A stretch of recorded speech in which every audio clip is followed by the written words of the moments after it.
So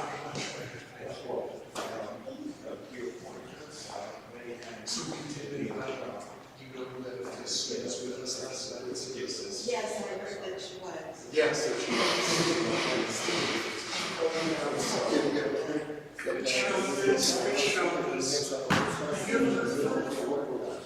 Just from like the concert. Yeah, so,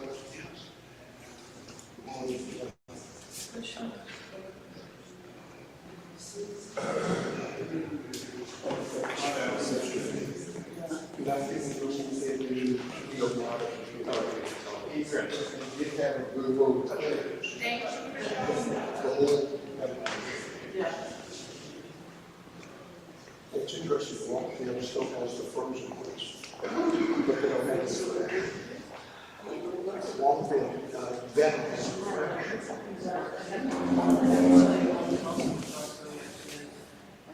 except for the chairs. Supply chain.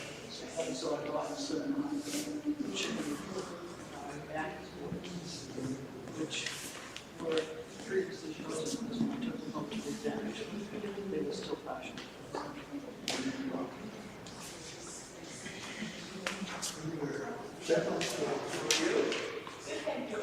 That's not going to go there. It's not considered.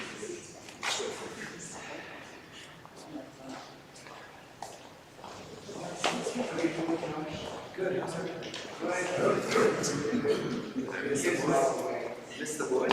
Yeah. You can picture. Where'd they go?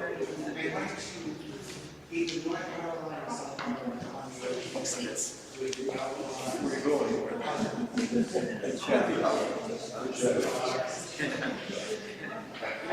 I remember Tom said, I'm going to be here on this school vacation. They give the boys no material study. Yeah. I said, well, it's made a big study. I keep up with them. So it's just too much. They've been doing such a great job. And I think what's funny is they're pushing each other. My friends, let's begin with the blessing for the tummy. Baruch atah Adonai Eloheinu melech haolam asher yishanu mitzvotav v'tzivanu le'itateinu b'tzitzit.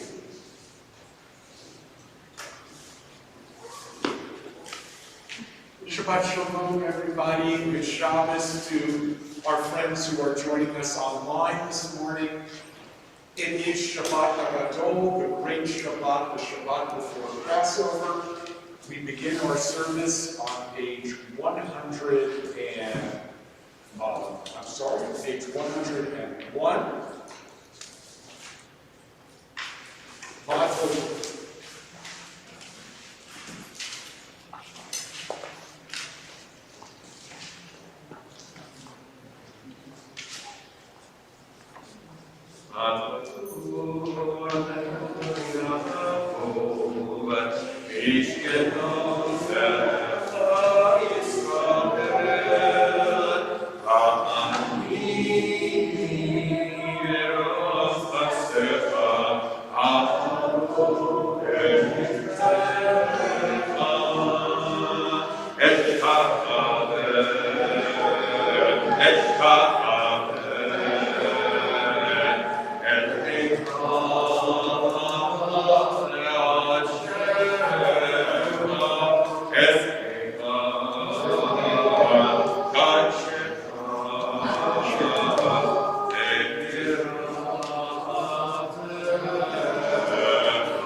Page 103, we stand together near Hope Shabbat. 103.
Please be seated.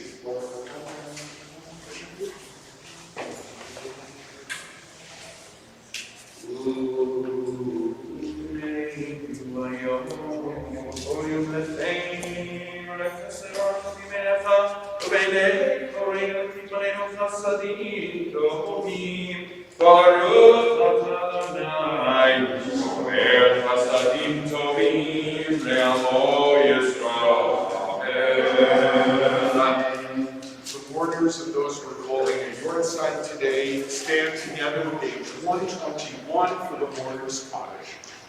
Yid Gadol v'Yid Kadash Shnei Rabba V'Yomah V'Yomah V'Yomah V'Yomah V'Chayim Kol V'Yomah V'Chayim Kol V'Yisrael B'Chayim V'Yisrael B'Chayim V'Yisrael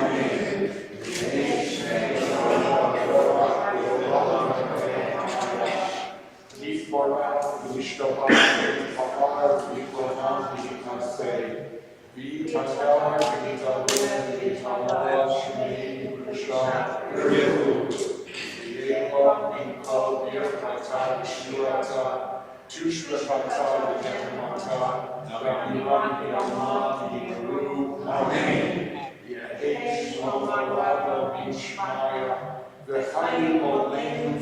Kol Yisrael Yivaru. Amen. Oseh Shalom Yivamav. Hu Yaseh Shalom. Amen. Kol Yisrael Yivaru. Amen. Page 122, we all stand together. Baruch Shalom. Baruch Shabbat, Baruch Oseh Rishim, Baruch Oseh Rumekayem, Baruch Oseh Navachriyo, Baruch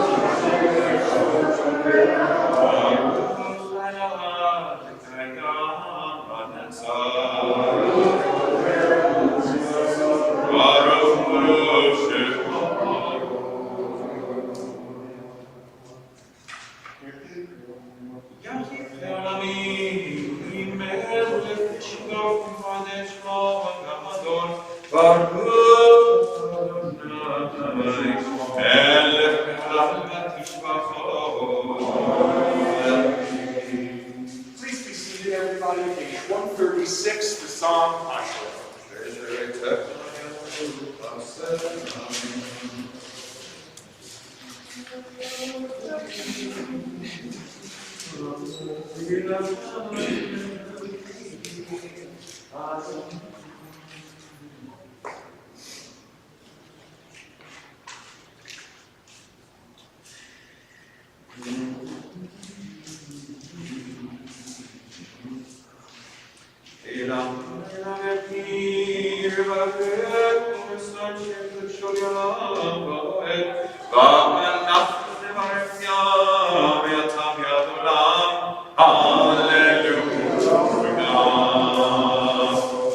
Page 141, Psalm 150.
belonging to you.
Seven lines down on page 144 to the end. To the end, holy night, Mafur l'shiftes apata Adonai, Mikdash Adonai Koranu Yatachad, Adonai Yimlod Leonam Vahed. Yikanai Yamlechau Shabbagoyim, Elamash Gartzion Ishkot Adonai Sabrai Adonai Amlucha, Ayom Abu Yadonai Echad, Shmo Echad. Page 147, before beginning to the Shabbat service, 6 lines down, Shofena. Shofena, Vekadosh Shemo.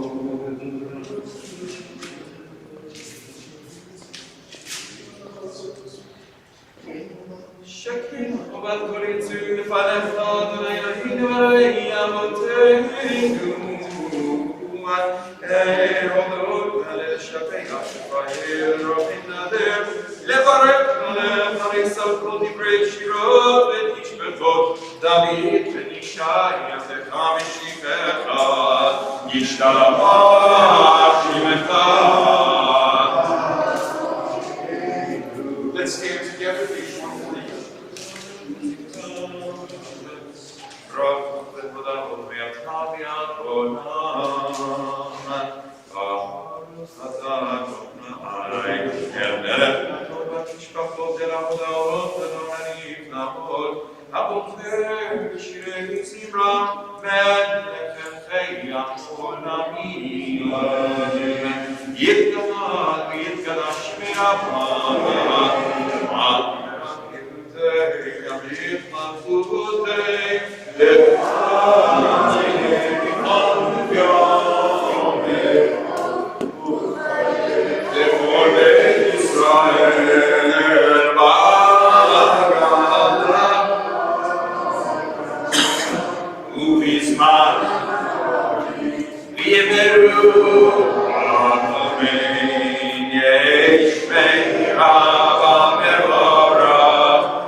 seated, everyone.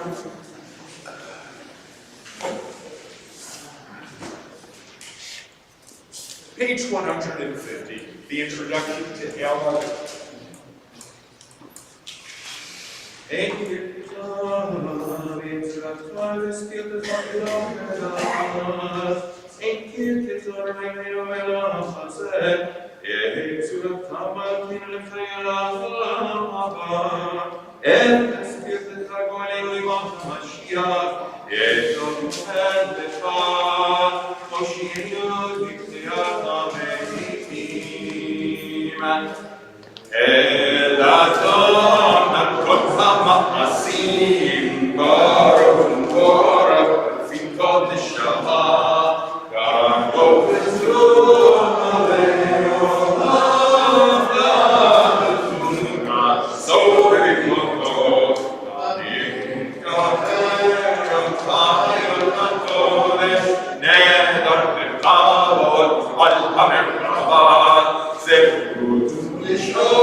We continue with the blessings before the Shema, page 153 in the middle of the page.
Page 154, you have loved us deeply. Those of us wearing a tallit gathered together on our seats.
Page 156, we continue quietly and then we'll recite the last paragraph together.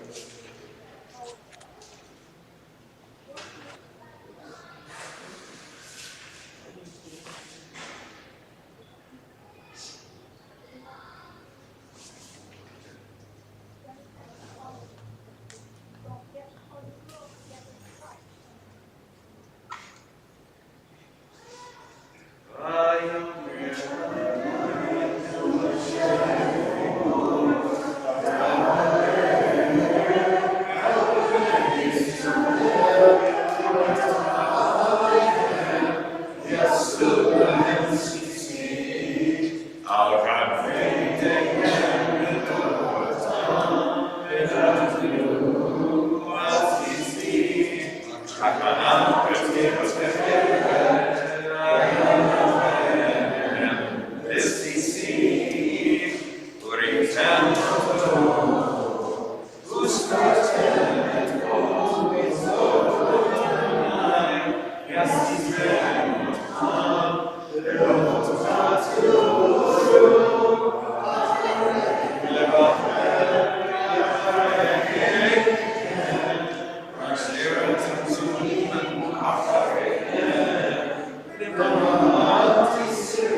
On Shabbat HaGadol, one of the things that it is traditional to do is to actually study the entire Haggadah on Shabbat afternoon.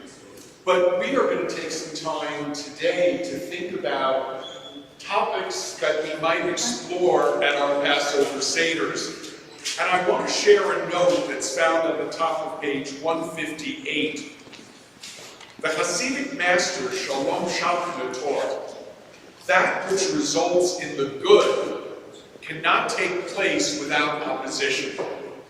And I thought that that would be a really interesting conversation starter for the Seder. Is that true? And if it's true, why is it true? Why isn't moving towards the good easy? Why doesn't it appear self-evident? Why are there always forces in opposition? So that's just something to think about, and perhaps when we get to the Devar, if anybody has a reflection on that, we can share that together. But otherwise, just a concept for you to take back to your Seder. Why is it so hard to move towards the good? Page 158, we're going to get ready now for the Amidah. In the middle of the page, Tehilot Le'el Elyon. Our homage, our prayers are directed to something beyond us. Moses, Miriam, and the people set an example, joyfully singing a song of praise. Page 158.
Together, page 159.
God.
We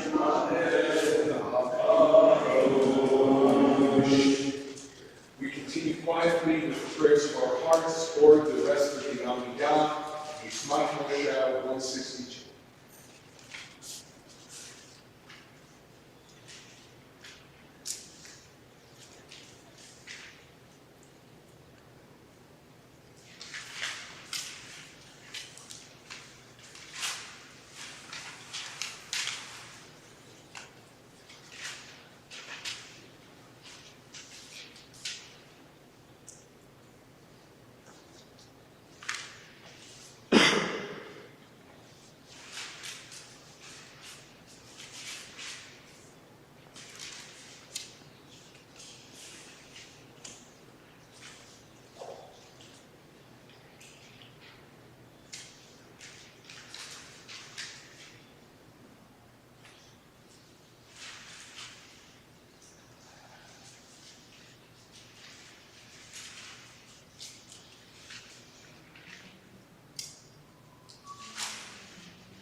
At the top of page 165, we complete the Amidah together with the priestly blessing and the prayer for world peace.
Rabbi, ישראל, כל בית ישראל, בגלה וסמן קרים אמרו, אמן. יש רבה מברך, לעולם.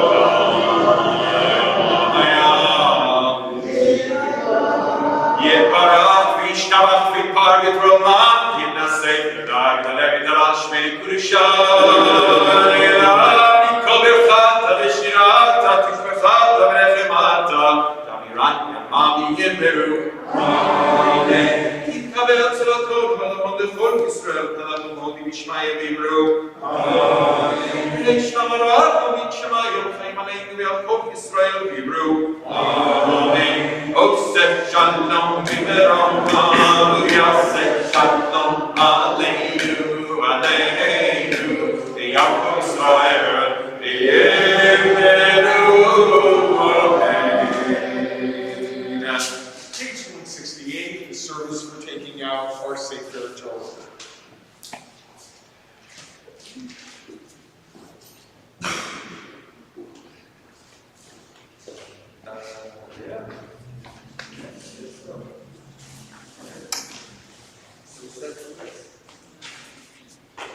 אין כמוך ואלוקים אדוני ואין כמעשיך מלכותך מלכות כל העולמים וממשלתך בכל דור ודור אדוני מלך אדוני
Shema Yisrael Adonai Eloheinu Adonai Echad. Shema Yisrael Adonai Eloheinu Adonai Echad. Eloheinu Gadol Adonai Kadosh Shemo.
Please be seated, everyone.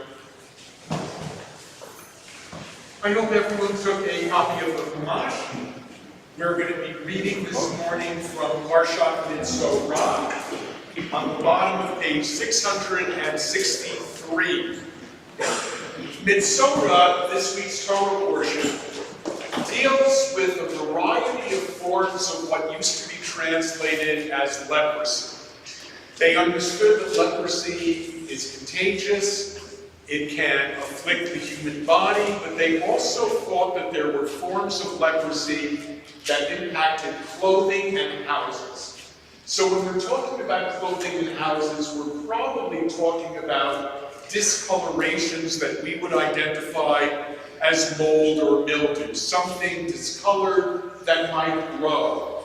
And the priest would come to the house and say, this house is a danger, we need to replaster it, we need a quarantine. Again, the priest functioned as a public health officer at this point.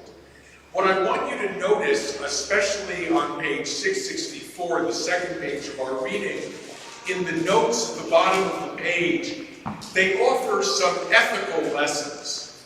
Why might we have been concerned about the kind of impurity that can be in a house?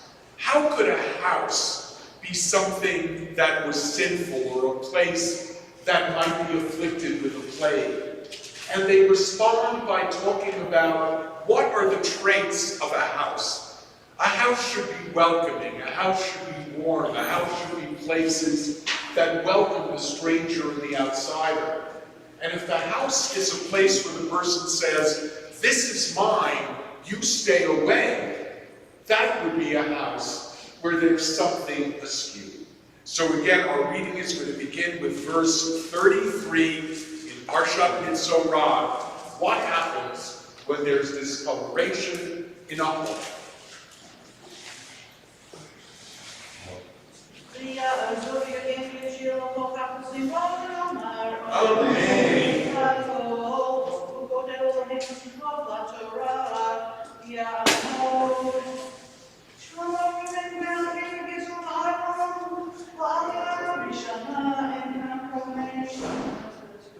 The reading's on page 663, the bottom of the page, verse 33.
בבית טמא הוא ונתן לבית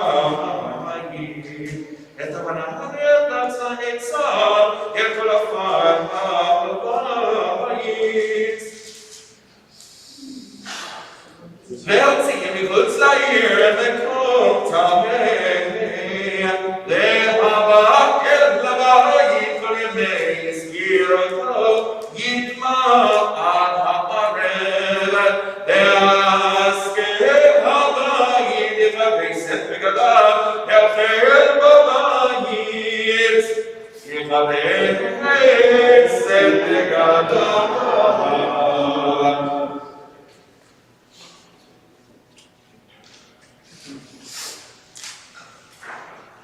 Baruch atah Adonai Eloheinu melech haolam asher natan lanu Torah emet v'chayei olam natan b'tochenu Baruch atah Adonai noten haTorah. Amen. Reading continues in the middle of page 665, verse 48. Ya'amor Shmuel Yosef ben Yirmiyahu Gershon Saron Leil Aliyah Shlishi.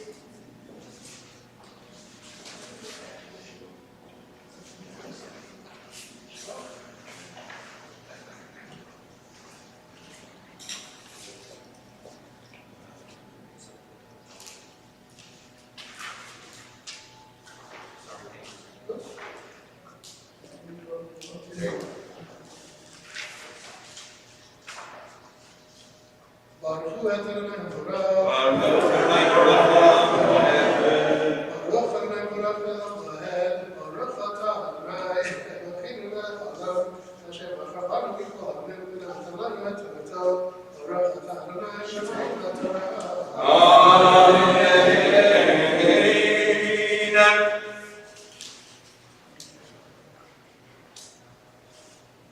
Bimbo yabo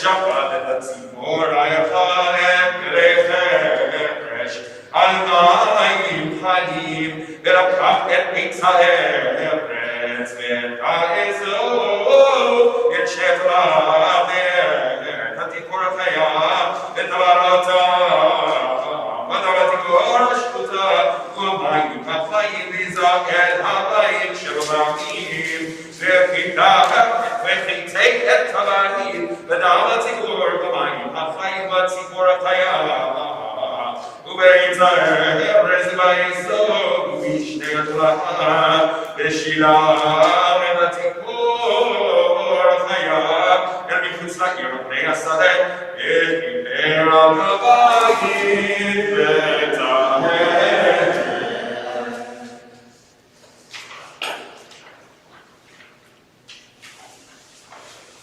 Baruch atah Adonai Eloheinu melech haolam asher natan lanu Torah emet v'chayei olam natan b'tochenu Baruch atah Adonai noten haTorah.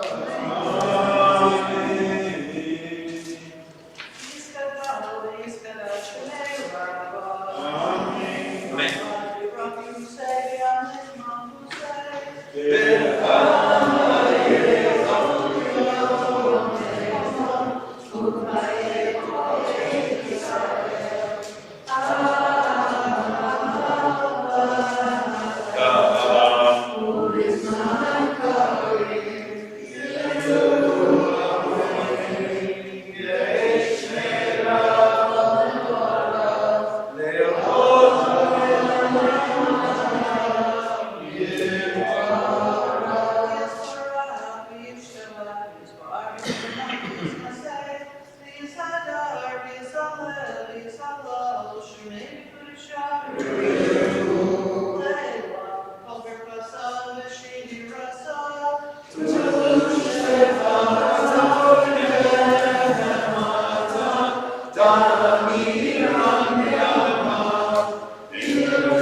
notes and then the prayer for healing. You might have noticed in that last Aliyah that there was a phrase somewhat familiar that got repeated a number of times. Mayim Hayim, that impurity is handled in living waters. And that is where the mikveh, the ritual bath in West Newton, took its name from, as Mayim Hayim, the living waters. It's a tradition that has existed with our people for thousands of years, that fresh, unfiltered, uncollected water is a purifying agent. And I want to say just one quick word about the blessings to the Torah. Because when any of us take a blessing to the Torah, it's a little bit of a nervous moment. Will I get all the little details right? And there's one little detail that has been escaping people. I just want to share that with everyone so we'll remember. Baruch Hu, you say the opening line, then the congregation responds, and then the person who's taking the Aliyah repeats that line a second time, and then goes on to the blessing.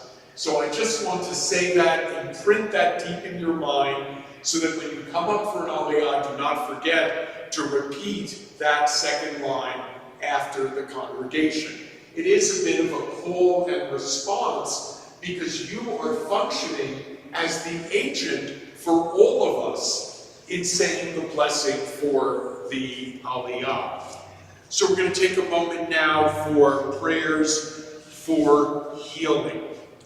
Misha Be'erach Avotenu Avram Yitzchak V'Yaakov V'imotenu Sarah Rivka Rachel V'Leah U'Yevarech V'Yerape Et HaHolim Yekutiel Zelig HaLevi Ben Devorah Yisrael Ben Yeram HaKohen, Judy Hirschman, Avigail Bat Daniel, Louise Verando, Dr. Ira Sherman, Stacy Megalitis, Michelle Langby, Tasha Kos, Joan Leland, Rachel Bat Shmuel Yester HaLevi, Chaim Ben Herschel Binyami, Chaya Zittel Bat Miriam, Leah Bat Basha Mordechai, Yosefa Adina Bat Basha Sarah, Ruby Etta Bat Mariasha, Walter Dorr, Langley Rosenberg, Roni Siegel, Michael Paris, Batya Golda Bat Rachel Hoda, Yisrael Dov Ben Sarah Eshka, Sarah Bat Sarah, Risha Kayla Bat Sarah Eshka, Devorah Ru Bat Sarah, Asnat Batya Bat Devora, Meir Eliyahu Ben Basha,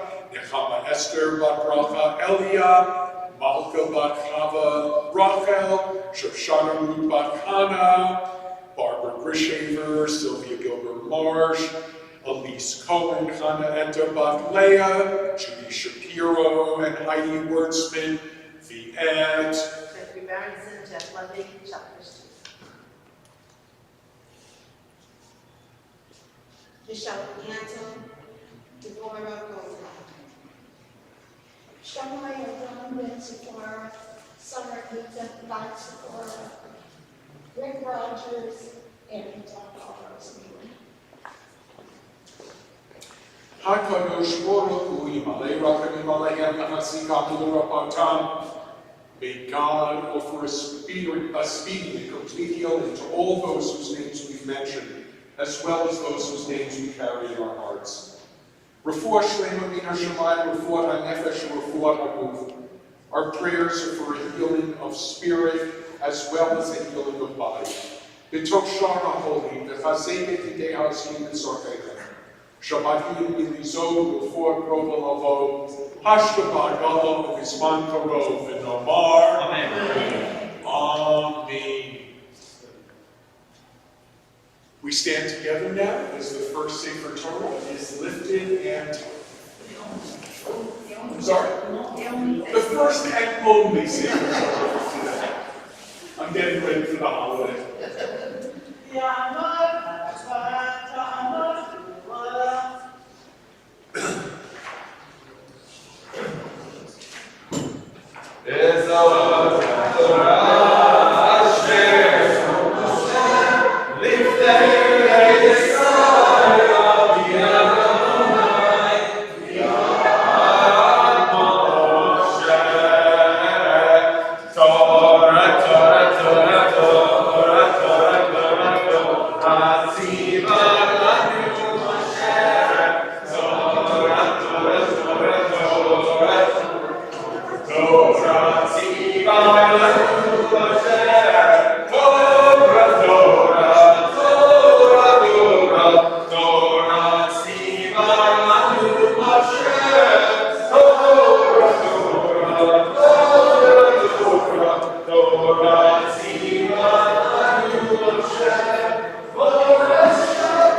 Please be seated, everyone.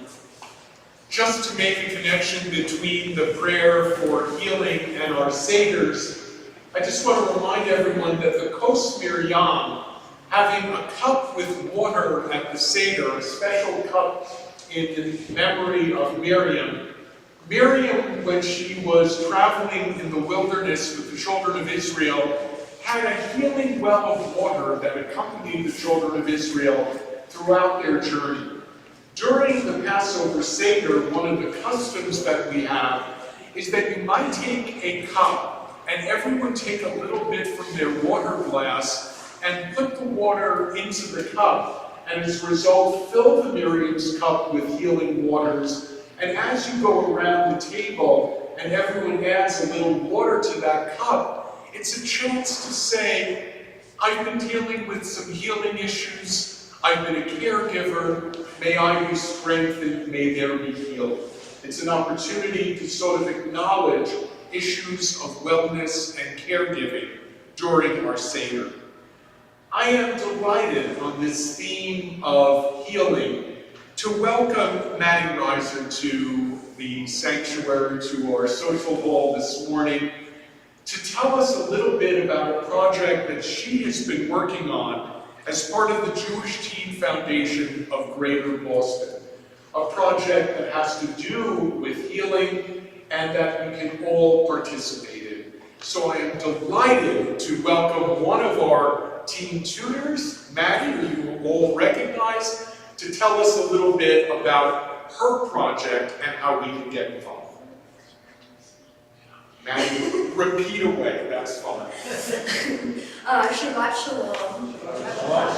My name is Maddie Reiser, I'm pretty sure it's supposed to be But so I'm part of JTFGB, and this stands for the Jewish Teen Foundation of Greater Boston.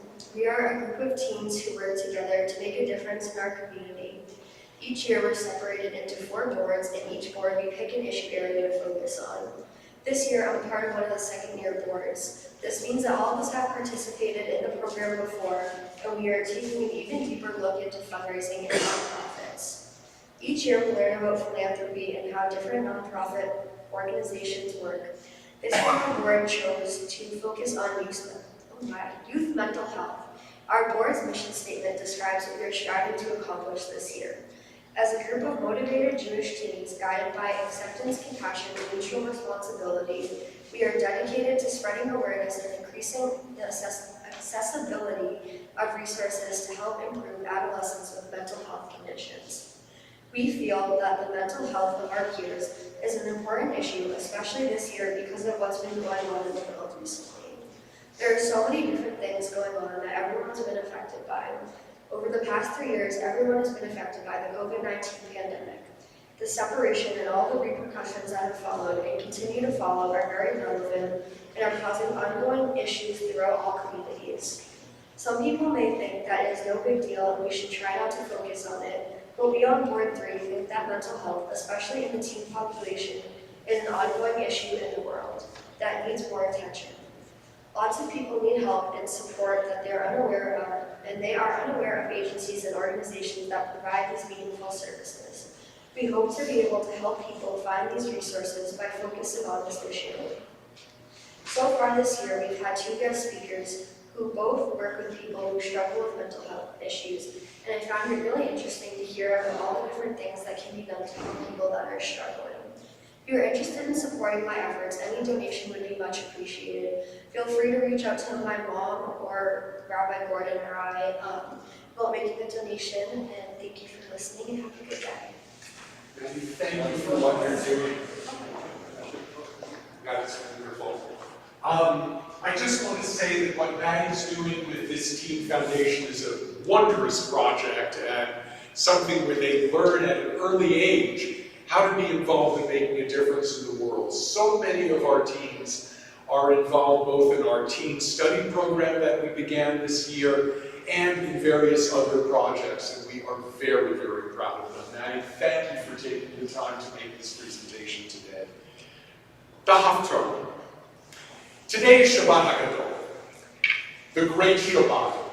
And the name comes not from a Maftir Torah reading as the previous Shabbat, but the name for Shabbat HaGadol comes from our Haftorah today. And I wanted to say a word about the Haftorah from the prophet Malachi. And if you would take a look at your Chumash, the passage I'm going to want us to look at is on page 1298. I want to first say something about Passover and Easter. As some of you know, this year, rather uniquely, Passover, Easter, and Ramadan all fall during the same month, and Passover and Easter during the same weekend. So it's a time to reflect a little bit on what's the same between Judaism and Christianity and what's radically different. I want to just give an example that we often give when I would take groups of rabbis and ministers to Israel. We would talk about the Jordan River. The Jordan River is something that both religions look to as a sacred site. But on the other hand, we both look at the Jordan River rather differently. For Jews, when you think of the Jordan River, what do you think about? What verb do you associate with the Jordan River? Crossing. It's a place that you go over in order to get where you're going. In Christianity, the Jordan River is not a place to cross, but it's a destination. It's the place you go in order to immerse yourself in the living waters of the Jordan. So it's a small example of how two traditions think of the same place as being sacred, but give it rather different meanings. So too the prophet Malachi. For Jews, the prophet Malachi is the last of the prophets. He's the end of prophecy. So his last words on page 1298 are words that mark the end of the prophetic tradition and then the beginning of the rabbinic tradition. Lo, I will send Elijah to you before the coming of the awesome, fearful day of the Lord. That is where we get the word gadol from. Gadol v'norah. The Messiah will reconcile parents with children and children with parents, so that when I come, I will not strike the land. And in the rabbinic interpretation of that passage, it's not actually talking about parents and children reconciling, it's actually talking about students and teachers reconciling. We recognize in that way two fraught relationships, that between parents and children, and that sometimes emerges between students and teachers.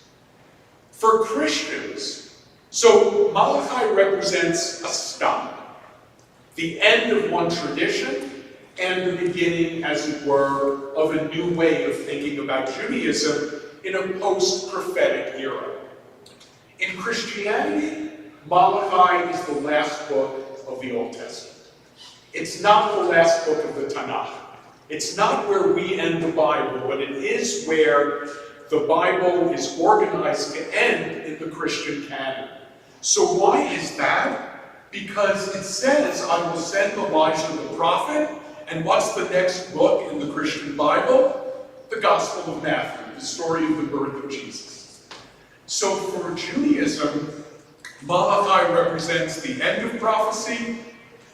In Christianity, Malachi represents the transition to the prophecy of Jesus.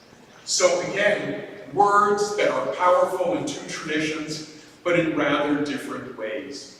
So today, thinking about the liberation from Egyptian bondage, thinking about the miraculous deliverance of the sea, we read the prophet Malachi and say, God, if you work with templates, and the template was that it's spring, that's when liberation will occur. May we experience liberation during this springtime. So we're going to begin with an excerpt now from the prophecy, the Haftarah, for Shabbat HaGadol, page 1296.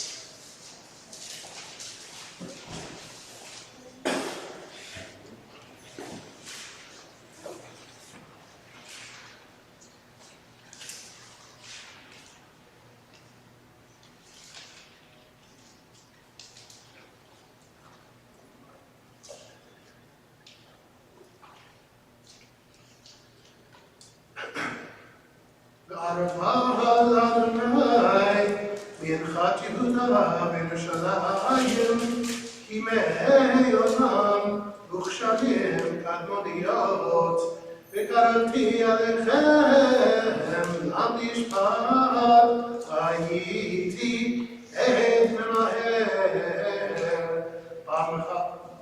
במחשבים ובמנפים, ובנשבעים לשקר, ובעושקי שכר שכיר, אמנה ויתום ומתגר, ולא יראוני, אמר אדוני צבאות, כי אני אדוני לא שליתי, ואתם בני יעקב לא כליתם, למימי אבותיכם סרתם בחוקי ולא שמרתם, שובו אליי וישוב עליכם, אמר אדוני צבאות, ואמרתם במה נשוב, היקבע אדם אלוהים, כי אתם קובעים אותי, ואמרתם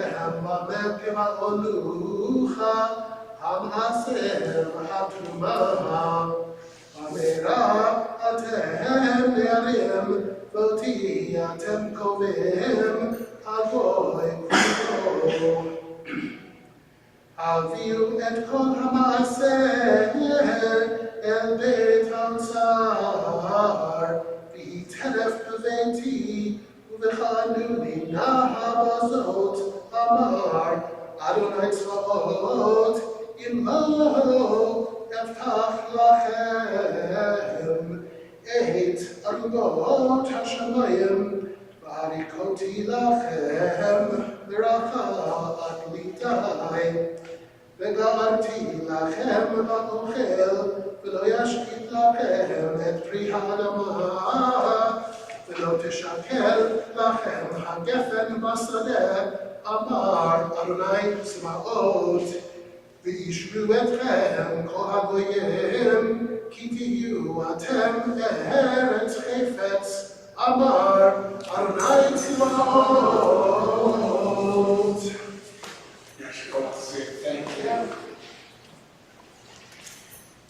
We turn now to prayers for our country and for the state of Israel. We include in our prayer for the country today, especially when we read the final paragraph, prayers for growing peace in our world and in the Ukraine. Prayer for the country is 177 in our speaker.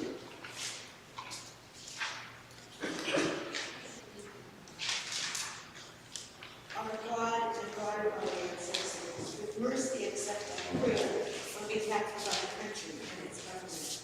Pour out your blessings upon this land, upon its inhabitants, on its leaders, its judges, officers, and officials, who faithfully devote themselves to the needs of the people. Help them understand the rules of justice you have decreed, so that peace and security, happiness and freedom will never depart from our land. Adonai, God of spirits and all creatures, we pray that the Spirit will awaken all root from our hearts hatred and malice, jealousy and strife. And God will remain peace and friendship among the peoples and faiths who dwell in our nation. Grant us the knowledge to judge justly, the wisdom to act with compassion, and the understanding for our children. May it be your will that our land be a blessing to all who dwell on it. May it cause all peoples to dwell in friendship and freedom, speedily fulfilling the mission of your prophets. Nation shall unite with them, sword against nation, neither shall they learn war anymore. For all of them, from the least of them to the greatest, shall know you. Let us say, Amen. Amen. As some of you know, there were developments in the political makeup of the government in Israel just in recent days. Israel has had a government with a very narrow majority, 61 to 59.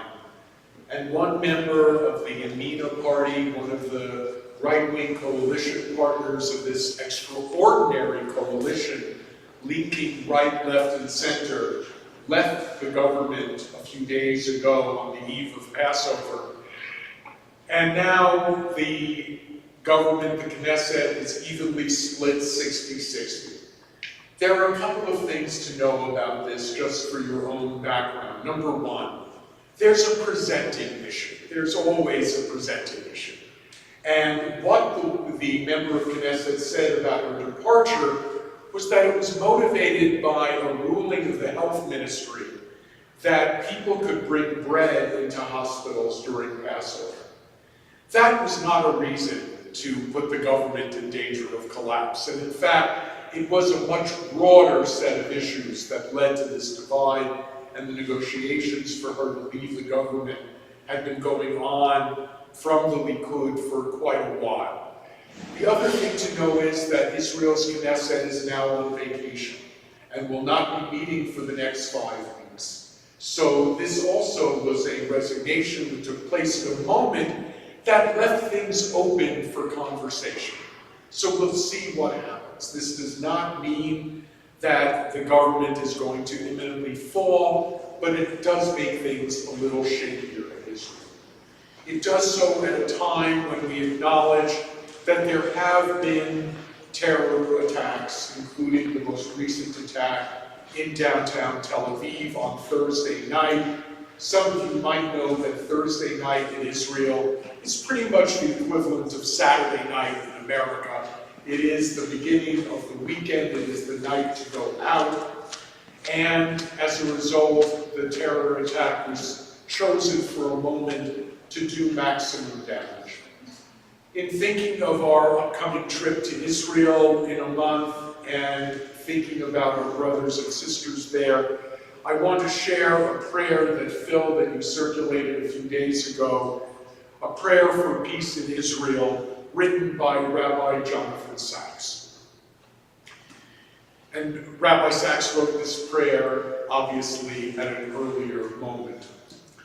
Ribbon HaOlamim, sovereign of the universe, send peace to your people, Israel, in the Holy Land, who week by week live in fear, and day by day shed tears. For the young and old, parents and children, innocent and uninvolved, whom terror has taken as its target. Melech, Shehal Shalom Imo, you ruler to whom peace belongs, seek peace, not war. The right to live as other nations live and be a blessing to others. Bring, we pray you, comfort to those who mourn, healing to the injured, and hope. May God, who brought the people of Israel back to the land, grant them safety, and may God, who brings peace in high places, teach us and all humanity to make peace on earth. Oseh shalom b'romav, u'yaseh shalom, oleinu v'al kol Yisrael. Amen. Amen. Let's stand together now, page 448, Hatifa.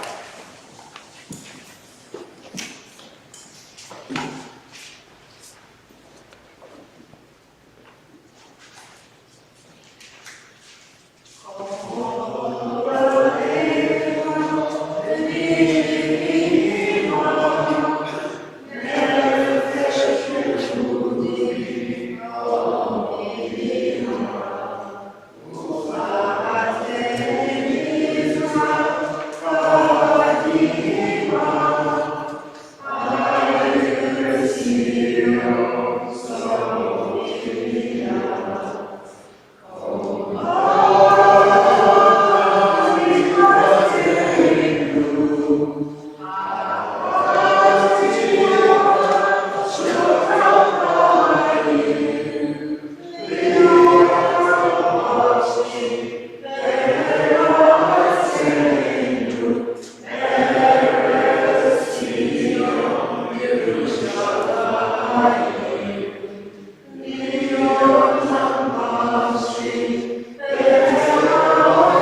remain standing, page 183, the ark is open. Yahweh.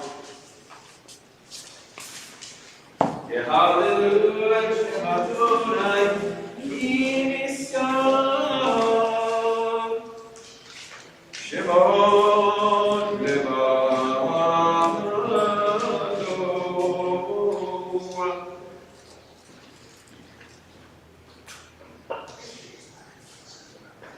Odu aleres ve'shamayim, vayarem tira lecho, asyav lidnei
Please be seated, everyone.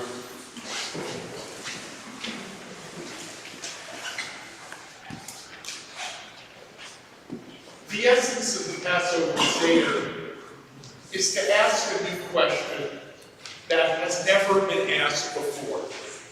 And as a result, we try to bring something to the Seder table that's new and unexpected, and that can lead to a new conversation and a new question.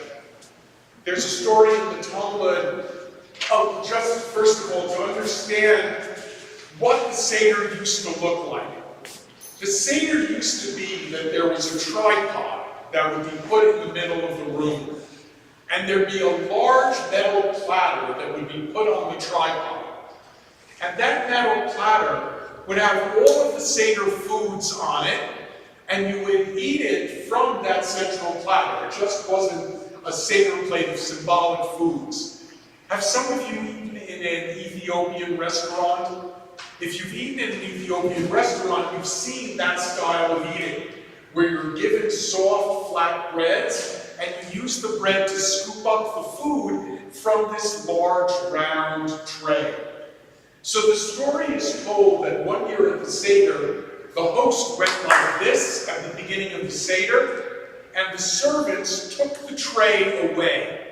And everybody was scandalized. What do you mean? We haven't eaten yet. Why did you take the table away? And Rava said, oh good, you've asked a question, now we can skip the 4 questions and move on to the Magid section. So I want to suggest today that one of the objects we can add to the Seder table this year as an extra cup on the Seder plate or next to it are fresh olives. And what are fresh olives about? That's what I want to talk to you about, and I've given you this sheet, and those of you who are watching online, if you'd like a copy of the sheet, just send me an email and I'll send it off to you. So, what is it about the, before the olive, there just is one thing I need to remind everybody of. In the 10 plagues, this has nothing to do with olives now, just something you need to know. In the 10 plagues, which plague is in the singular rather than the plural? The frog. It in fact does not say Sfardaim, it does not say that God sent frogs, it says Sfardea, singular for frog. And the best, there aren't that many lines in the Talmud that you can say this is definitely funny, because it's hard to figure out humor from 2,000 years ago, but I think this is. Rabbi Akiva said, it was one gigantic frog that landed in Egypt and scared everybody. The response to Rabbi Akiva was, Akiva, stick with topics you understand. You clearly don't know this. One frog came and then whistled, and all of his frog friends followed. So those are two explanations for why it says Sfardea, frog. So for some of you now, you have something new to say at your Seder. Okay, olives. What are olives about? Olives are considered a metaphor or a symbol for the Jewish people. And there are two different interpretations of that. And they are a little bit opposite. One says, how do you get oil out of olives? You crush them. And so too with the Jewish people. When they are put under pressure, that's when they do their best. So that the Jewish people are a resilient people. We talk a lot now about resilience, the capacity to bounce back. The other interpretation is, why is Israel considered similar to an olive tree? Because just as the olive tree has leaves that don't fall off either in the summer or in the rainy season, Israel has two seasons, dry and rainy, and olive trees preserve their leaves in both.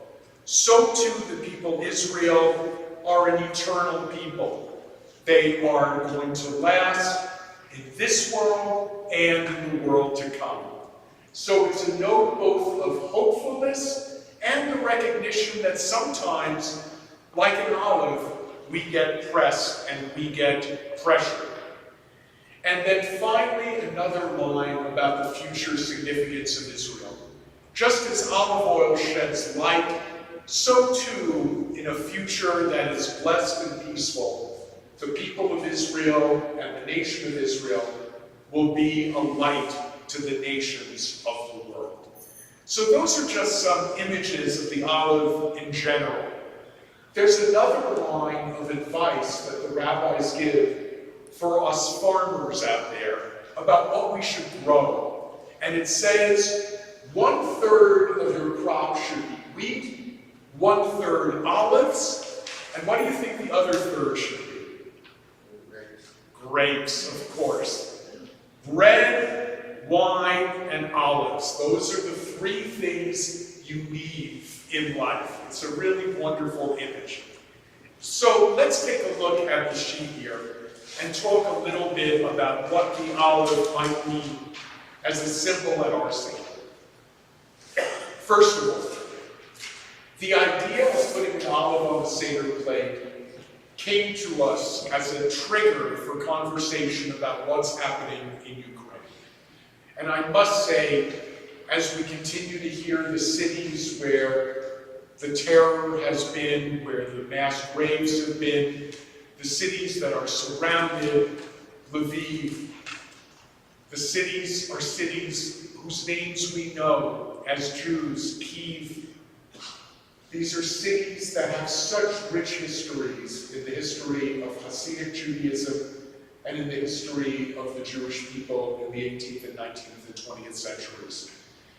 The olive is a symbol of peace. Why did the olive become a symbol of peace? From the story of Noah. The dove goes out, and the dove comes back with an olive leaf in its beak. Freshly plucked. That was a symbol that God's attack against the world had ended, and peace would return. So the olive is first and foremost a symbol of our hope for peace. And then I want to share some of the traits of an olive tree. Olive trees are beautiful. Olive trees are one of the three things our tradition says should be planted. Olives are incredibly useful. In the ancient world, olives were used for bathing, for cleaning ourselves. They're used for cooking. They're used for light. And they are used for food. So the olive was an amazing fruit. Is olive fruit? Yes, thank you. I should learn these things. What's the definition of a fruit? Fruit has seeds inside and grows on trees? Okay, got it.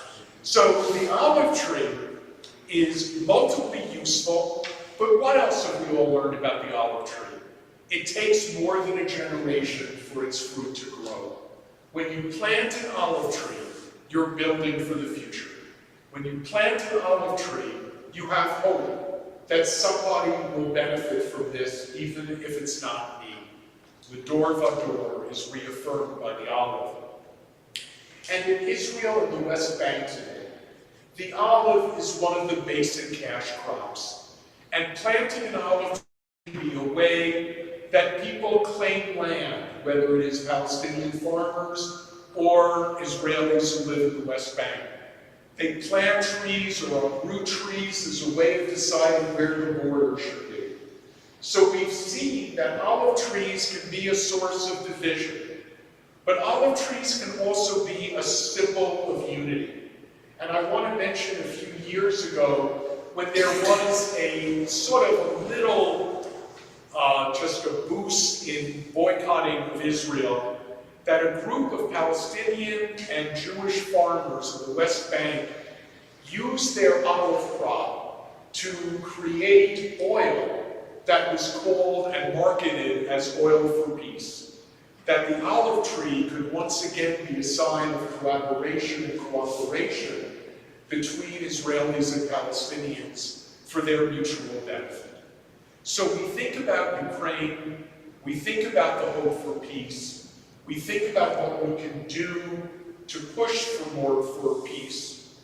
We think about the olive and hopefulness, and we think about the olive in Israel as a tree that is shared across populations and divides. May it be a place, and may olive orchards be a place of coming together and not of division. So I wanted to share that and offer that to you as something new for this year's Seder that hopefully can trigger some good conversation about what we can commit ourselves to.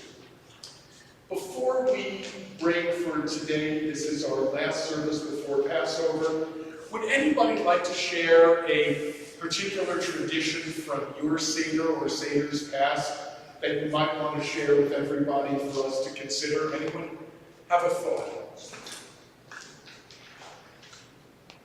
My father always talks about the fifth son, who's the one who doesn't even come to the Seder. And generally, and along with adding a fifth son, what does the fifth son do? It pushes the wicked son out of his position as the problematic child and says, you know something? We're all here at the Seder table. So there's no wicked child here in the negative sense. We're all here, and that is wonderful. And also it reminds us to think differently about the wicked child. That the wicked child might simply be a child who's asking a tough question.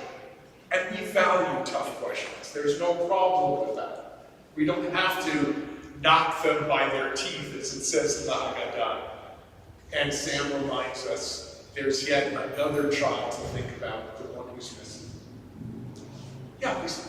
At our Seder table, we have maror and karosa in opposite proportion to the year that the person just had. So if you had a really great year, you're going to have a lot of maror. Ah, okay. Yin and yang. Yes, yes. So it's a time to say, like, yes, I got my dream job, but the commute is terrible, save me. Phil. Starting in the 70s with Glasnost, when then Russian were keeping Jews from immigrating to Israel. And there are many Jewish organizations that were working towards letting our people go. Starting at that point, I started adding a fourth matzah to my Seder plate in the hopes that Jews and people who are suppressed everywhere in the world will be free. And we talk about freedom, it's a message of freedom. Beautiful. And that's often done with an extra matzah, or I think for a while, especially around the Russian Jewry issue, we were adding another cup of wine, a fifth cup, as a cup of liberation. So we remember those Jews who were oppressed around the world and the oppression of peoples that has not gone away. I think this is a year to really reflect on what it means to say never again and have that be meaningful. Absolutely. Thank you. So again, I want to wish everyone an easy week of final preparations. And at the end of our service in a few minutes, we'll go over some of our schedule for next week. So we're going to continue and conclude our service now, page 204. Aim, hello, page 204.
Please be seated, everyone. During the week to come, we recall the Yardsides, the anniversaries of the deaths of the following members of our B'nai Tikva community: Ruth Goddess, William Nathanson, Norman Rosengard, Nathan Lewis Weisthal, Evelyn Britton, Aaron Silbert, Gertrude Blumstein, Betty Bauman, Lena Richmond, Barbara Siegel, Leo Allen, William Feinberg, Rabbi Solomon Gordon, Abraham Levy, Lillian Blake, Helen Moscow, Minnie Simon, and Maurice Kaufman. The mourners and those recalling a Yardeside stand together now for the mourners' Kaddish, H207. Yid Gadal, V'yid Gadash, Shemei Rabbah, V'yomad Yivrach Yerutei, V'yamid Malchutei, B'chayei Chom, V'yomei Chom, V'chayei D'kol Beit Yisrael, B'hagala, V'yizman Fori, V'yimeru, Yehei Shnei Rabbah, Yiporat, V'yishtabach, V'yitpa'ar, V'yitromah, V'yitnaseh, V'yitadar, V'yitaleh, V'yitalah, Shemei Kudusha, Rehu, V'yelam Yikol Birchata V'shirata, Tush B'chata V'nechamata, Damiran V'yalama V'yimeru, Amen. Yehei Shlomo Rabbo Min Shmai, V'chayim Olenu V'yal Kol Yisrael, V'yimeru, Amen. Oseh Shalom V'romav, Hu Yaseh Shalom, Olenu V'yal Kol Yisrael, V'yimeru, Amen. Good Shabbos, everybody. Do poke your head into the sanctuary while you are here today. As you've seen, a tremendous amount of work has been done, both in the foyer and painting and sprucing things up. It's not done yet. The carpeting is laid. We are awaiting our chairs. So for the time being, we will, in all likelihood, continue our services here. But let me tell you what is happening this week. Thursday night is the search for Chametz. Friday, so please, if you want to have your Chametz sold by the synagogue through my agency, please do fill out that form and send it to the office hopefully by Wednesday or so this week, so we'll have everything organized when I sell the Chametz on Friday morning. Friday morning, we will have a special service. The fast of the firstborn will be acknowledged. I'll be completing a tractate of Talmud.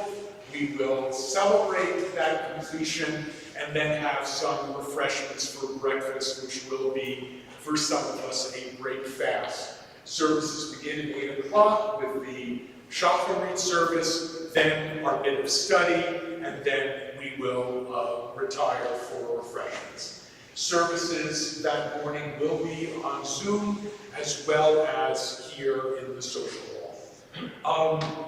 And we are asking people to sign up. Dina and Ellie, sign up can be done where?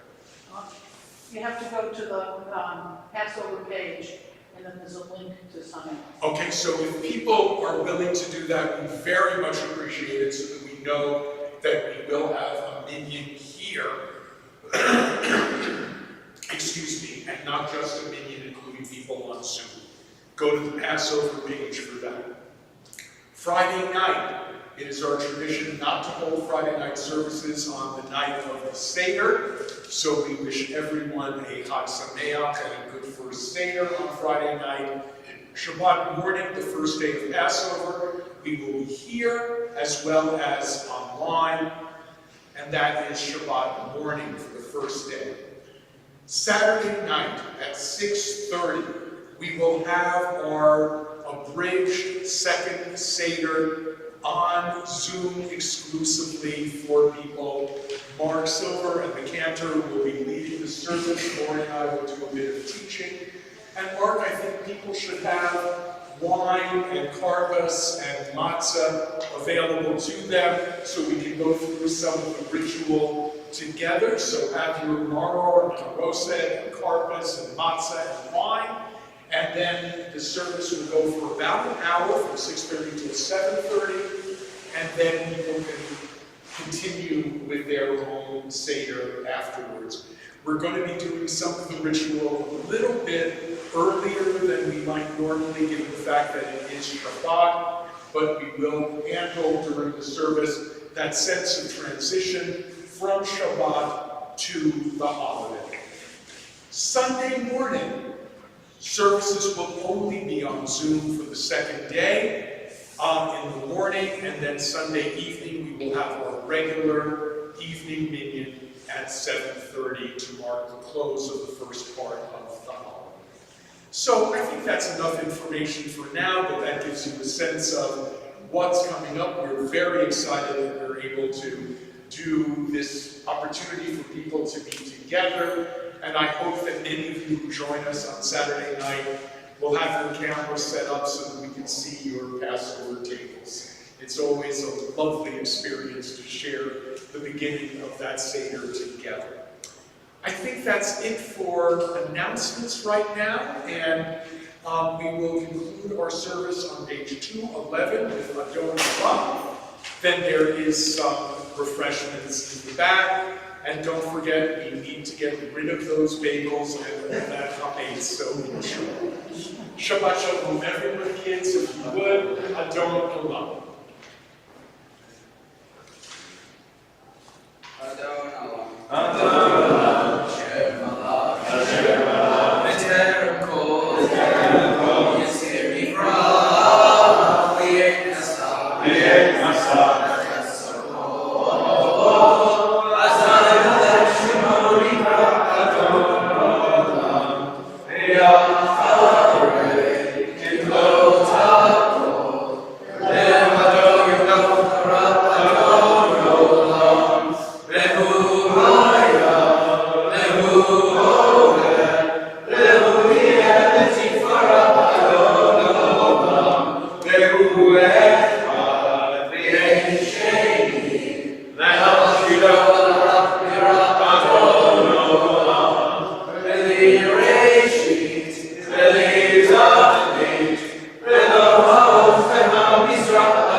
Shabbat Shalom, everybody.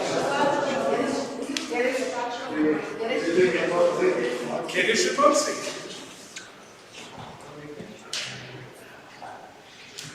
ששת ימים עשה אדוני את השמיים ואת הארץ, וביום השביעי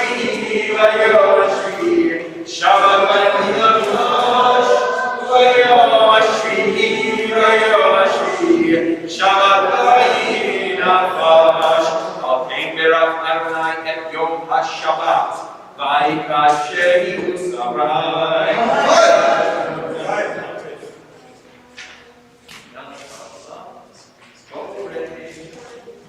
Amen.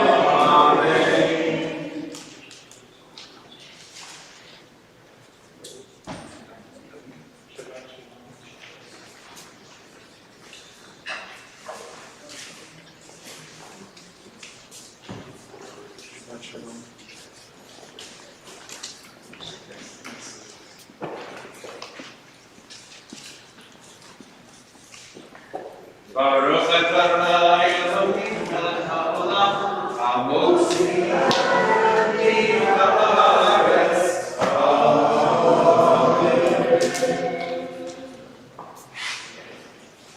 For Shabbos, everybody, please sit help put the books back. Please gather all the books.